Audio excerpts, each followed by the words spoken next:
Our guest today, of course, is Joe Roxby. He's a graduate of Wheeling Central and West Liberty State College. He served for many years on the Wheeling Police Department and retired as a lieutenant. He's a staff writer for Precision Shooting Magazine and a noted local frontier historian. He is the past president of Fort Henry Living History, a group that puts on Fort Henry Days each Labor Day that you're all familiar with. And he is, of course, the magistrate in Ohio County, currently holds that office and has to get back today for that reason. He is the co-author of the book, The Heroic Age, Tales of Wheeling's Frontier Era, and there is a new edition of that book, which you can see up here, and he has copies if you'd like to get one after the show. That reminds me, please turn off your cell phones. Turn it off. That is normal. I know all of that. Thank you. Yeah, we don't want to repeat what happened at the, I got it. I think it's New York Symphony. Yeah. Please welcome, folks, Joe Roxby.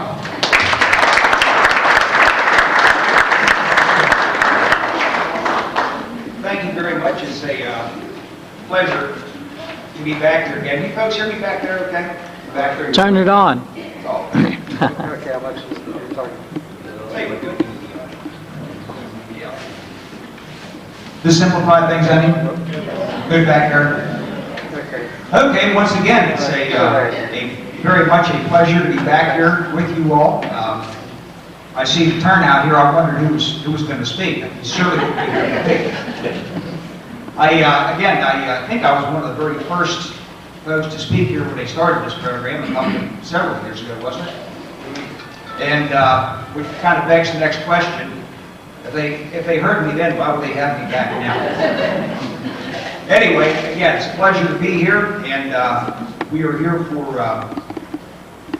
the updated version of the Heroic Age, Tales of Wheeling's Frontier Era. This case not necessarily something new, it's old wine in new bottles.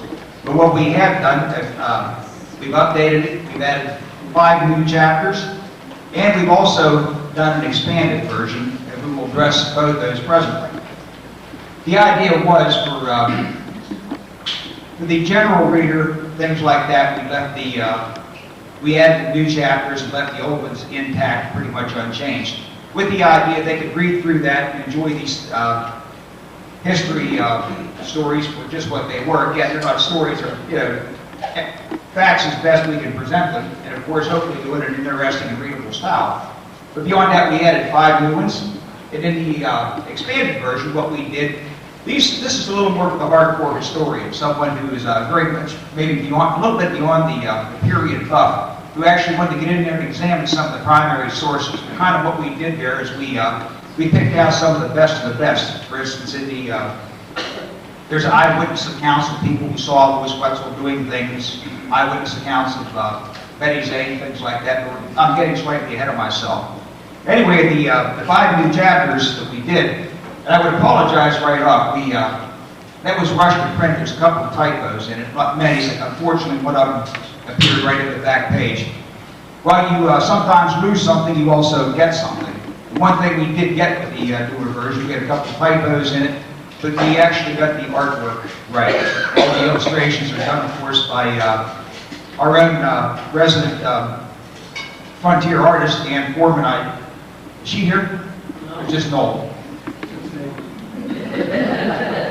Anyway, Anne is quite a noted artist in her own right. It was very much a pleasure to have her grace our publication here with her work.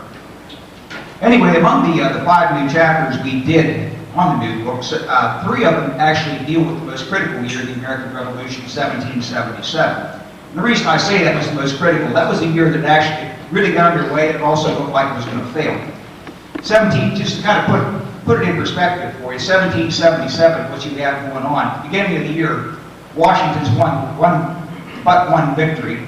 By the middle of the year, by June, July, you have a huge colossus of an army coming down from the north, led by General Burgoyne with another branch to meet it. The idea was this was going to split the American Revolution into and pretty much crush it intact. They were going to isolate New England from the rest of the colonies and deal with it piecemeal. Of course, that summer, no one knew what the outcome was going to be. And on the frontier here, things were even worse. What you had initially, 1777 really was the birth of all Ohio County government, which I'm happy to say the magistrate's office was the very first organ of government born at that time. They formed their government, and almost as soon as it was formed, they were under siege. The entire frontier was waiting to be in, and they knew that the Indians were coming. But again, even at that, we say Indians, there were four major tribes here. There were, of course, the Wyandot, or sub-tribe of the Huron, the Delaware, the Mingo, who actually, for a while, lived the closest, and, of course, the Shawnee. And even at that, the Indians were no monolith of opinion. Some of it actively really had declared or laid down hostilities from Lord Dunmore's war, and others maintained sort of assaulting neutrality. But at that, they still knew that the frontier was going to be hit hard. What they had done, the British had armed the Indians, and that's one of those. The British were very much, or the Indians were very much mercenaries for the British in the same sense the Hessians were in the East. They fought for pay. They, of course, they had obviously their own other known reasons for fighting, but they were in fact paid by the British. They, again, one of the chapters we did in that, we actually went through here, kind of step by step what was happening on the frontier of 1777. Again, the formation of government, a series of raids and murders and things like that finally culminated with the first siege of Fort Henry and later Foreman's massacre. They were actually twin disasters to hit the area. One of the, again, if I might step back a bit, slightly before that, one of the really great, underrated things that we put a chapter in there about was the Gibson-Lynn expedition. Just out of curiosity, give me a show of hands, how many people had heard of that before we began to popularize it? As I see, there are not very many. What the Gibson-Lynn expedition did, the only real mention I had seen for years and years, there was a plaque up on Chapel Street, just beyond, almost to the top of the hill there. What they did, one of the things was in critically short supply all through the American Revolution was, of course, gunpowder. They could manufacture, of course, their own food, their own clothing. As far as weapons, they were some domestic manufacture. They captured battlefield trophies. Of course, they got in arms that were smuggled in by the French and nominally neutral people like the Dutch and the Spanish. The problem was gunpowder was the one, of course, there were lead mines in various places around the colonies there. Virginia had a lead mine. There were some out in Illinois. But gunpowder was the one thing they did not manufacture. It was in critical supply.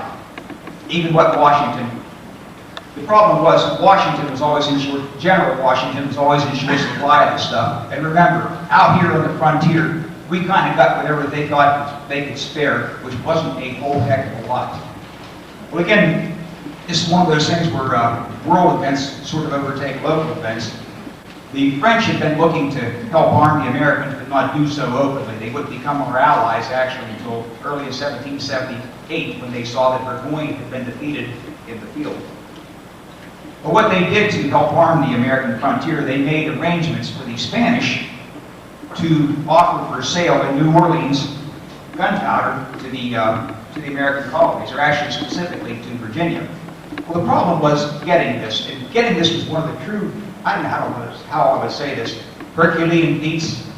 It very much compared in terms of danger and scale. I would think it actually very much outdid the Lewis and Clark expedition, which we'll speak on a little bit here later, in terms of danger and excitement. And the thing was that what it meant to the American frontier at this time, it literally, the gunpowder that they would get down and get and bring back fueled the entire American war effort from probably about mid-1777 until almost 1779.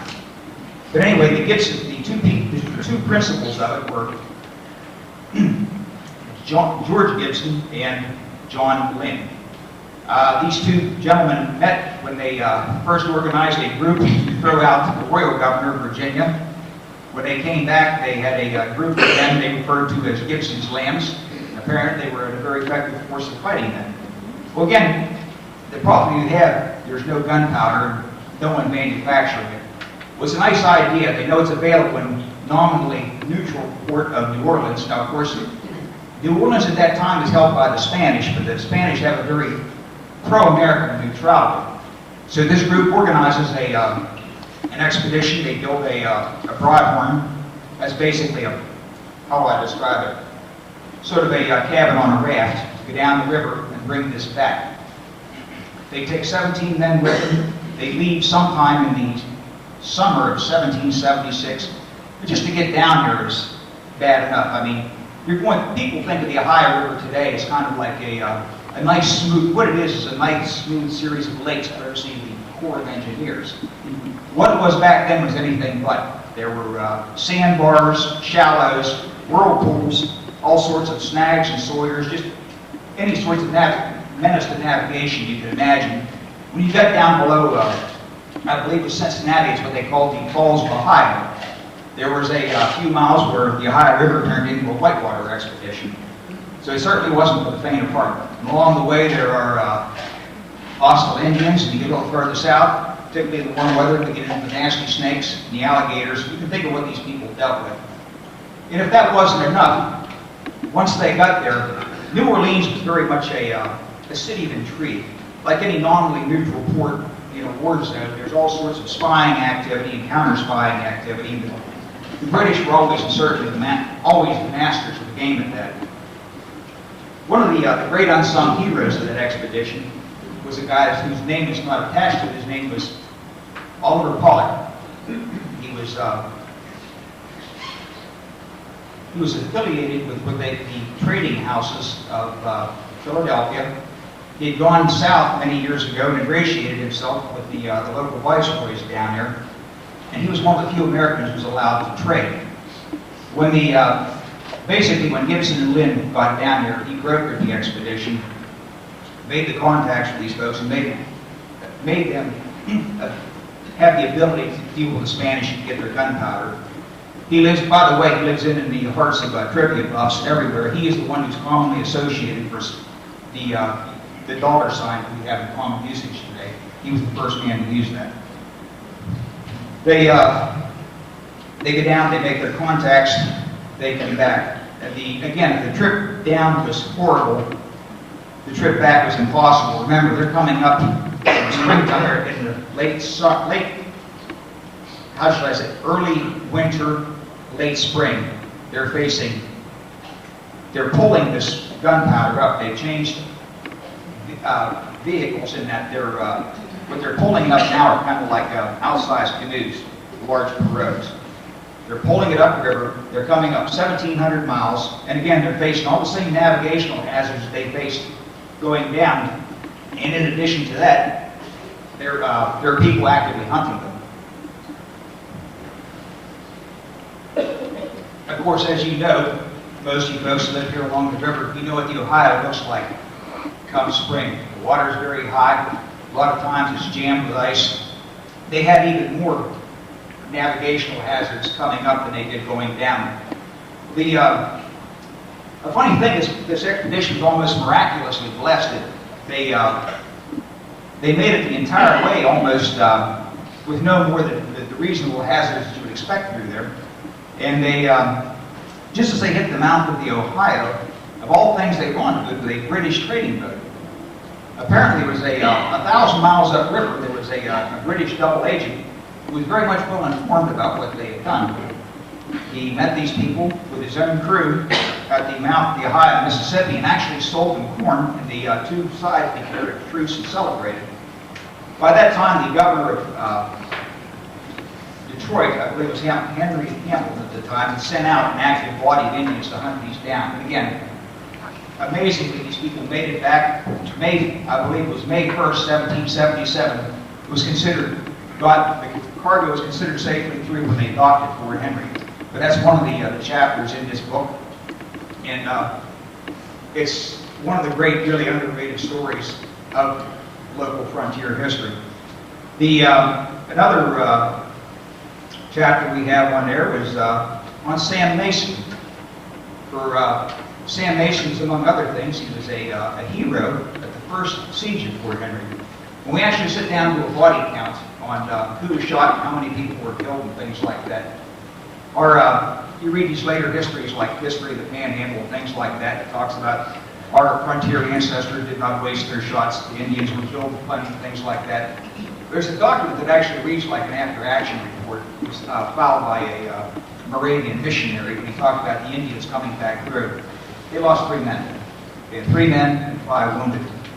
And curiously enough, Captain Sam Mason was one of the guys who probably actually killed 2 of them.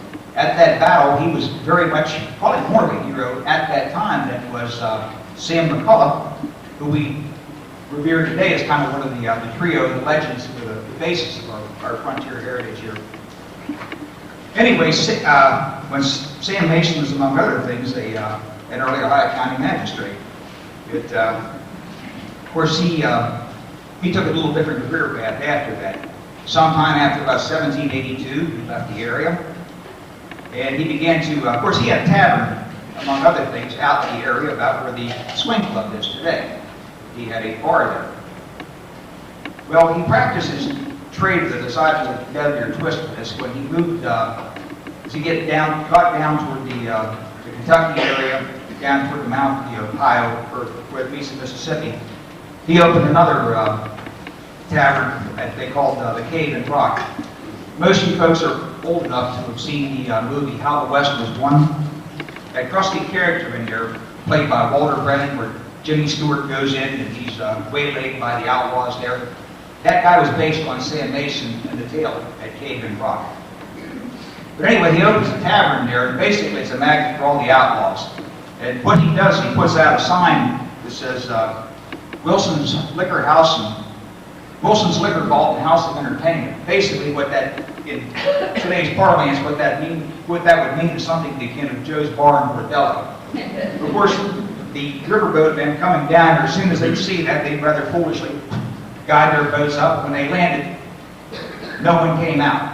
The idea was they would kill the entire, it was literally murder on a wholesale scale. They would murder the entire crew, seize the cargoes, and float it down to New Orleans and sell it themselves.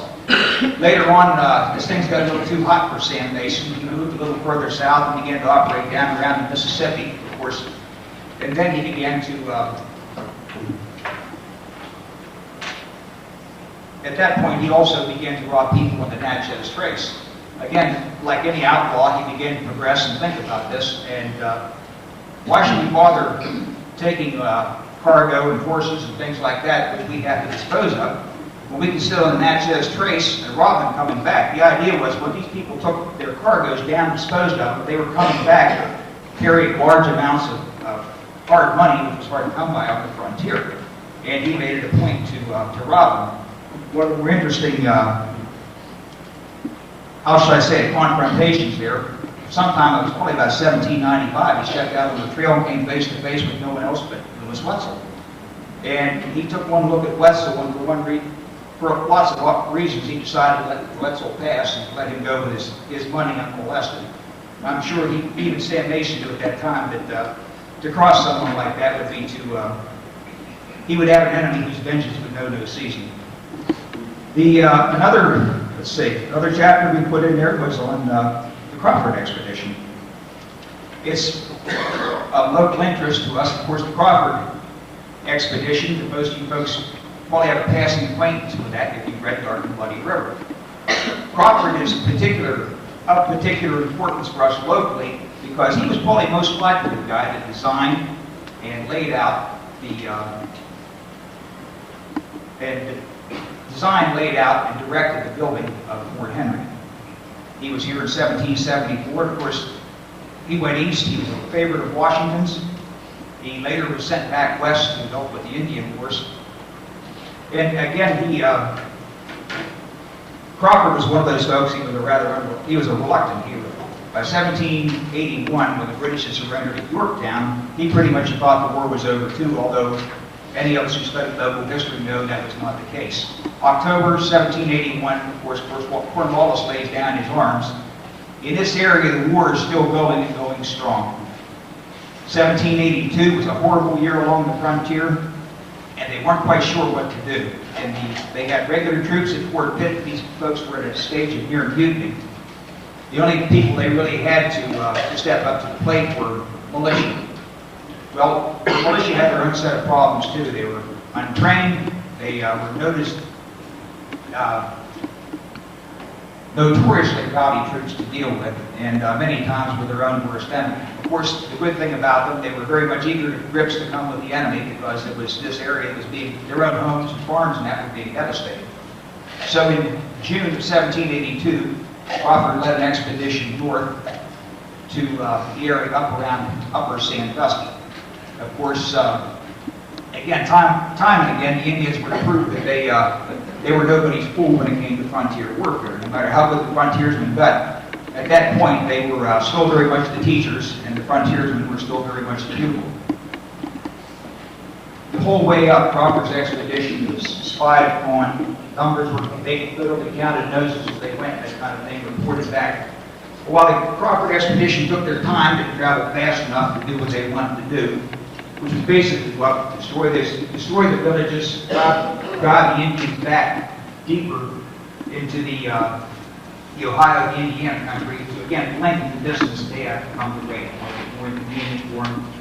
And again, in both cases, starvation is an ancient weapon of warfare. They could go up there, destroy their corn crops, cut down their orchards, kill their livestock, whatever. That was the intent. They couldn't do it now. What they achieved by starvation was okay. And both sides practiced that. No one is not guilty on that count. But anyway, the Indians watched Crawford. They, when he got into the Upper Sandusky area, just as he consulted, of all people, Jonathan Zane, again, a legend in his own right. They consulted Zane and they asked him, they said, how come we haven't seen any Indians these past 6 days? He said, because they've been watching you and they're massing for a counterattack. So Crawford decided, we're getting short on food, we'll ride out for another hour or so and see what we see. Of course, he sent out scouts and they were looking for what they thought would be a Delaware Indian village. What they ran into was a war party. In short order, they have a clash. If you folks have been up around what they call the Firelands up there in Ohio, you see these vast open fields. I mean, it's just flat as a tabletop, particularly for West Virginia, where it's almost like alien territory up there because it's so flat. But every now and then you'll see these islands of trees in there. The frontiersmen and the Indians fought over the possession of this island of trees. The militia drove the Indians out at that point and took possession of it. Well, again, both sides pausing to take their measure here. The frontiersmen think they gained an advantage here. They're behind cover.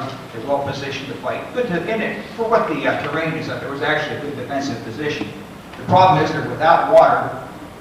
The Indians are on two sides of them. They really maybe can escape at this point. But by the time the fighting started the next day, the Indians were double reinforced. Almost at the same time, the Shawnee had shown up to join the fray, and the British Rangers had also shown up.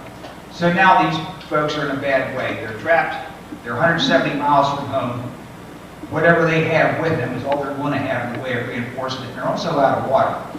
Of course, they tried a night retreat, which was a very difficult thing for a group of professional soldiers to do, let alone a group of militia. And it was just a disaster that you probably think it would be. A great many of them were killed, and of course Crawford was captured. And again, most of you folks have read Dark and Bloody River talked about how Crawford was tied to a tree, or tied and burnt, and he probably suffered one of the worst deaths that was ever recorded during the Indian Wars. Not that that thing didn't happen, but it was very unusual to have it recorded in such graphic detail. But again, Crawford was someone, again, who was very much tied to the local area. He was the first commander at Fort Henry, and he most likely designed and built Fort Henry. On and the other new chapter for the general reader we have, what are we going on time, Sean? The other new chapter we have on that is on Patrick Gass. Patrick Gass is one of those transitional figures in that he was a very, the frontier age we tend to think of basically around here, the era that most of this book deals with, is from about 1774 to 1794. That's the start of the American Revolution through the end of the Indian Wars. And we mark the end of the Indian Wars with General Range defeated the Indian Confederation, 1794, Fallen Timbers.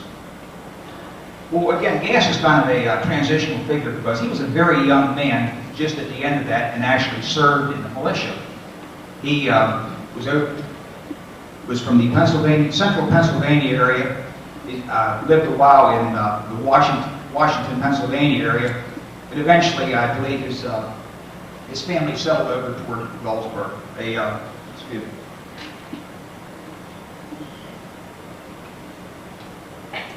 After his time in the militia, after the Indian Wars, he actually went back and enlisted in the brand new American Army.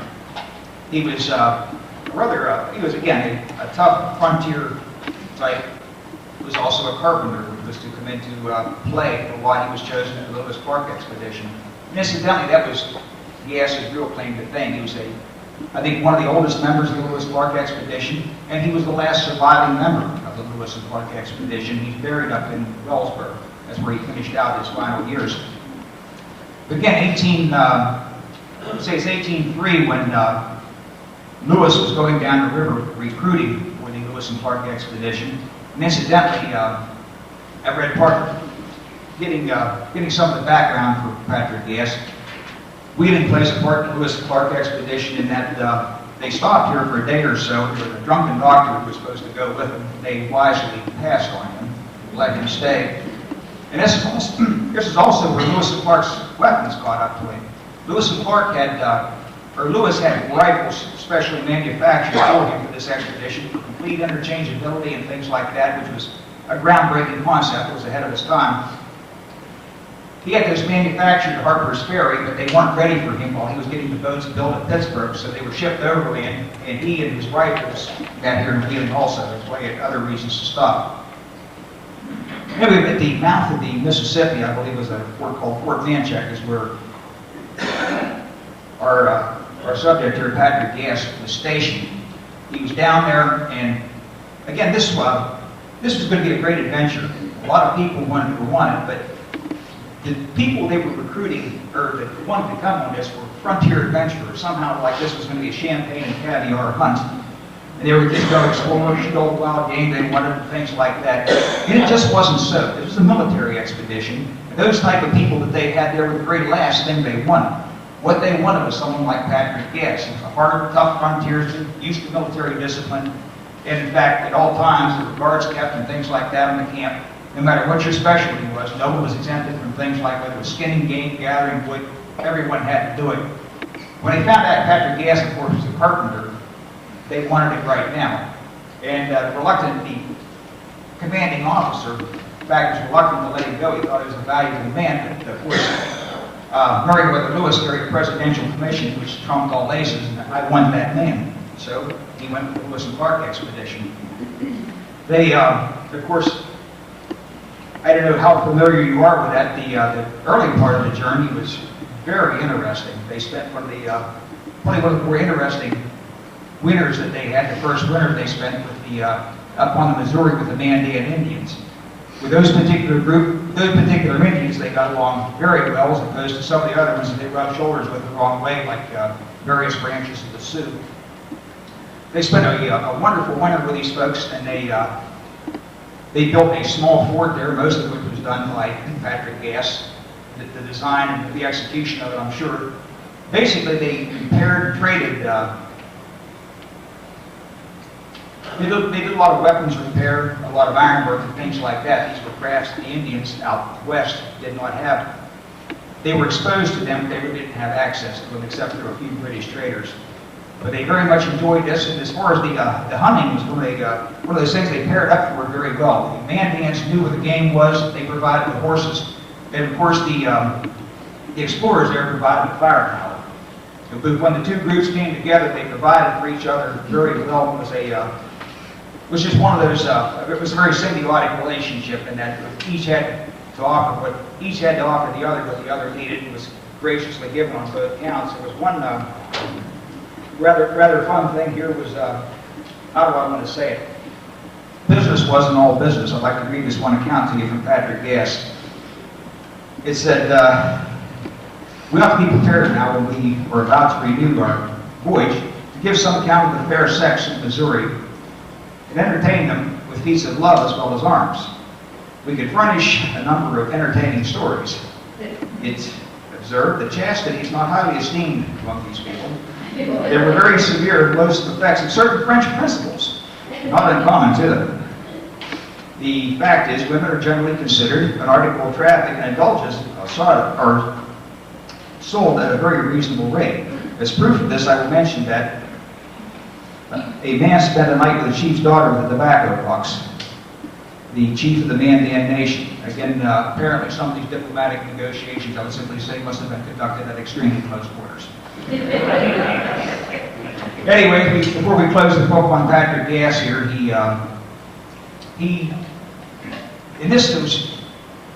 lived to be almost 98 years old, I believe. And this was just one chapter in his life. Later he came back, he wrote a book on it, and actually fell out with his commander, Meriwether Lewis.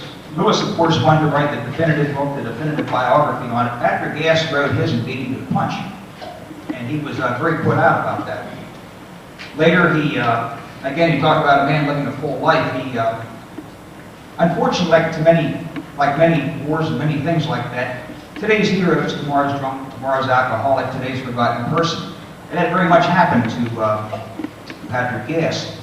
He gazed rather deeply into the bottom, living in Wellsburg, he gazed very deeply into the bottom of that whiskey bottle for probably about 15 years. And he was staying at a boarding house, and he was probably almost 59 years old when he met a girl who was about 15, 16 years old. It was the man who had the boarding house was his daughter. Of all things, he marries at that age, has several children, raises a family, and good word, marrying a woman that young at that age, I mean, that man have a suicide wish? Anyway, he lived to be 98 years old. He was known during the Civil War as a very ardent patriot. And finally, he, very much old and full of years, he gave up the ghost in, I believe it was 1870. In fact, he's mentioned in the history of the Panhandle. That closes the book on the first portion, or the general reader's portion of the Heroic Age. Moving on to the expanded version. Of course, again, we added some primary source things in there, some things like eyewitness accounts of, or what we did, we divided it up into two appendices. One concerning Fort Henry, and the other concerning what we call Legend of the Valley, that primarily deals with things concerning Louis Wetzel and Betty Zane. They, among other things, we have my partner has a beautifully well done piece called A Critical Account of Fortman's Massacre, where they really go through that and examine every detail with the best historical sources possible. The other thing we have in here, he and I both did a chapter on each siege at Fort Henry, what we did to see who we could actually place there without, there's always rumors, this guy might have been there, that guy might have been there. What we did, we went back and examined all the primary source documents that we had available. And we made lists of who were there, who was there. They, I am sure just the genealogists could probably put a few more people there, simply because if that person was there, more than likely their families were there, their wives were there. But we went with the best thing that we had on primary source materials to actually compile a list. And it's interesting, Fort Henry was probably a much more crowded place in both battles than people think. There were, let's see, well, we also have a special chapter on, inevitably when we talk about this, people will say, Joe, what do you think Fort Henry was? Well, we have an entire chapter on that. And again, we sit down, we take the best primary source materials we have, and we cut it, dice it, slice it, and have a real good look why, where it was, why we think it was there. Of course, we also have, again, some eyewitness accounts on Louis Wetzel, some things on Betty Zane. And before I go any further, let me stop a minute and let's open this up for questions. How did Meriwether Lewis know about Patrick Gass? I don't think he necessarily knew about it. He discovered him on the way. Gass was in Mississippi when Lewis was in Wheeling.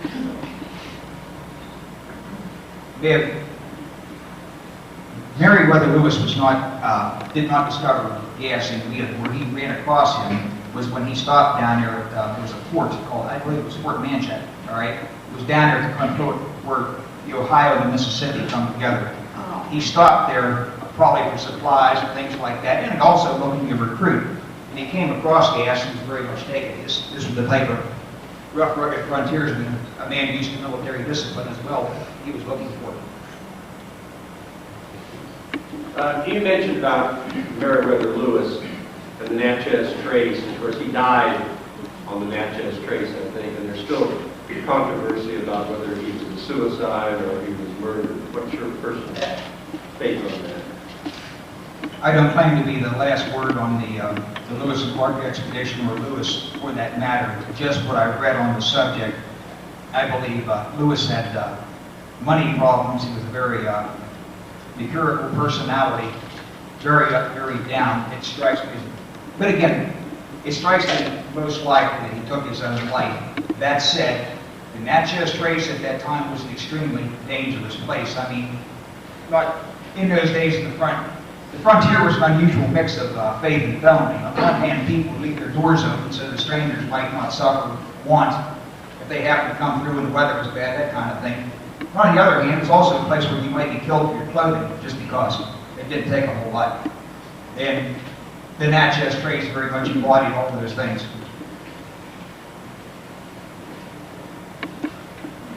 Patrick Gass's journal can be read online, I think, at Gutenberg.org. So if you go to Gutenberg.org, you can find the complete journal at that site. When I was doing research for this, I actually bought a hard copy. It was kind of annotated.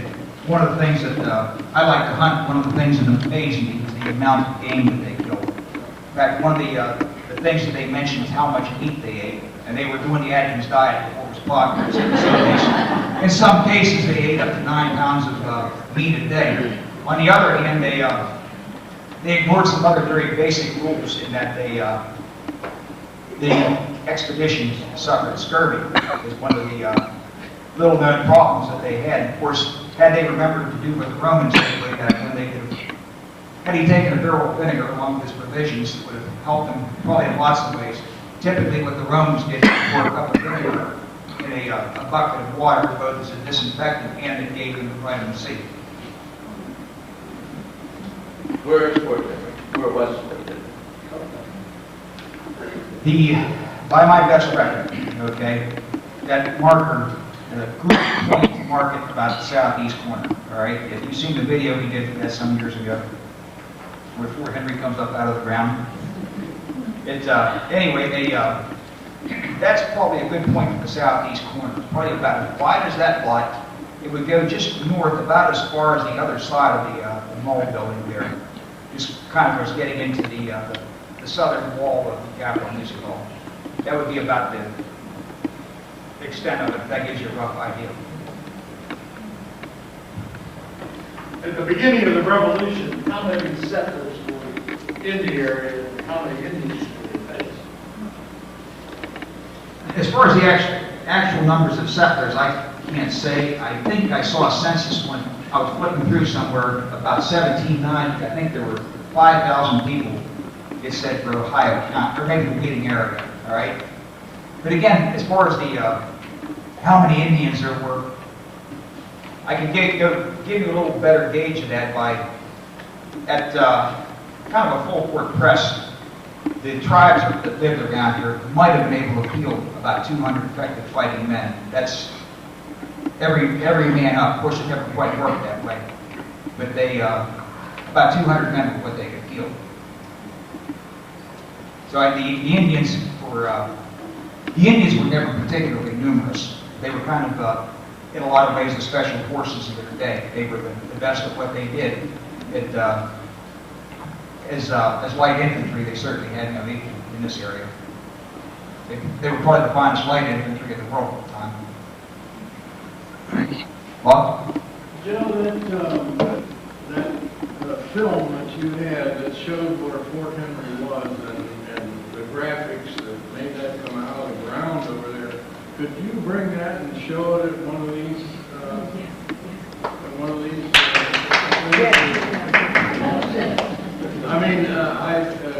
speaking from a knowledge of history, that is probably the best thing I've ever seen that shows you, gives you some indication of where the fort is.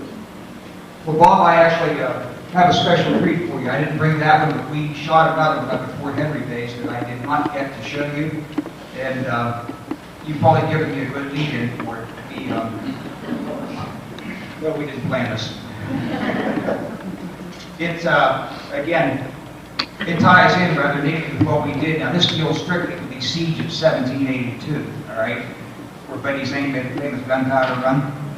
And with that, I'll tell you what, let's just go ahead and show that right now. Let them have a look on it. If they have any questions, we can hopefully answer that as well. I offer you 4 minutes of the neatest video I think you'll ever see on the subject. Of course, was done by shooters and it's beautifully well done.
Damn horns play out. Got more? Enough to burn, that's all. Alright, let's see if there's any to be had.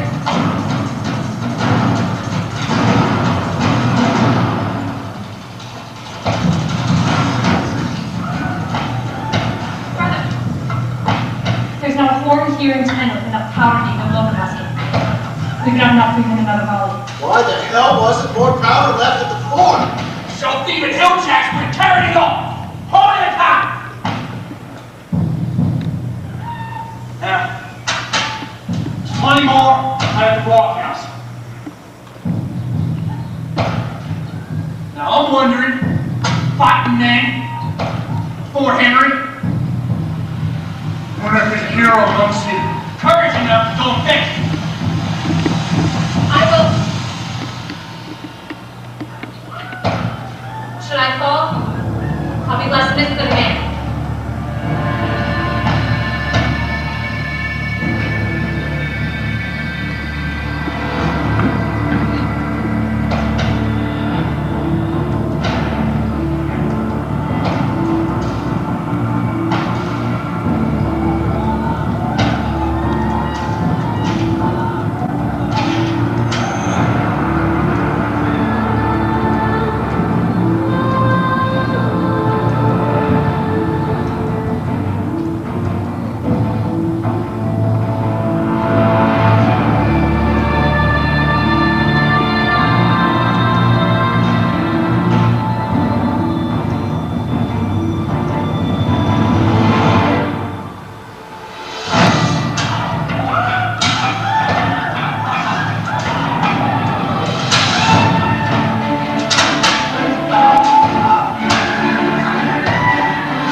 That was a teaser, of course, that we put together up Fort Henry Days this year, and that was from the brilliant minds and talents of a lot of folks up there, in particular Shooters Productions.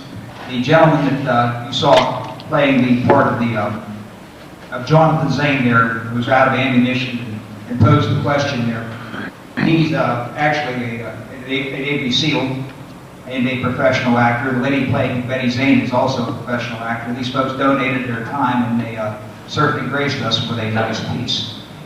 They, of course, obviously this is one of those times where advertising drives events. Needless to say, this year at Fort Henry Days we will be doing the Siege of 1782. We have a lot of folks in attendance with us here today from there. We have, of course, our president, Anne Foreman, and our treasurer, Bob McCullough, over there. Those folks do a fine job putting that on every year, keeping it together. It's handling Fort Henry Days is yeah. How about a round of applause?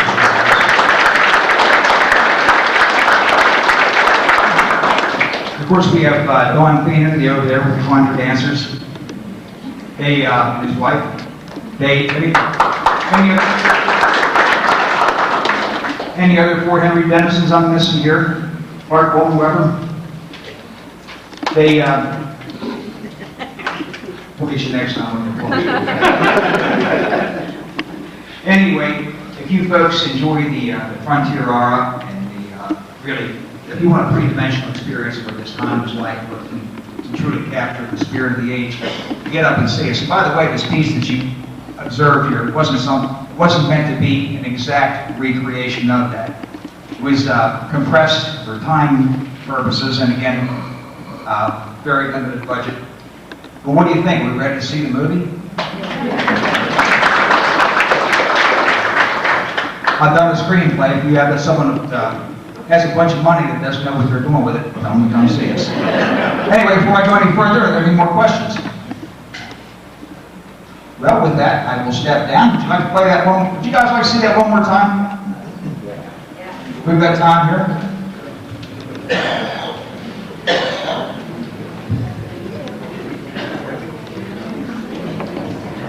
Hey, Sean, drop the mic down. By the way, lest I forget, before I take off, I have copies of the Growing Age. I've got some up here of both pipes, the regular and the expanded version. If you'd like to get one at a much discounted price, come see me here before we disappear. Thank you.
Why the hell wasn't more powder left at the fort? So demon hill jacks were carrying it off. Hold it back. Now, plenty more at the blockhouse. Now I'm wondering, fighting man, Fort Henry, whether the hero wants the courage enough to go fetch it. I will. Should I fall?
much a pleasure to speak to you. Thank you for the time and circumstances permit. Do get up and see us at Fort Henry Days.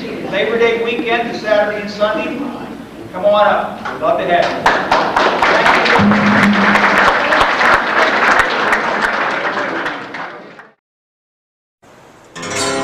you. Yodeling Dick here to tell you about a happening. Lunch with books. Lunch with books, that's cooks and cooks and hacks and cracks and yells and sings and rocks and swings with more and more. Lunch with books.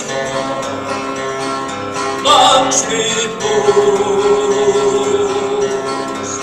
At the Ohio County Public Library in Wheeling, West Virginia. It'll make you feel like yodeling. Hey, yodie, yodie.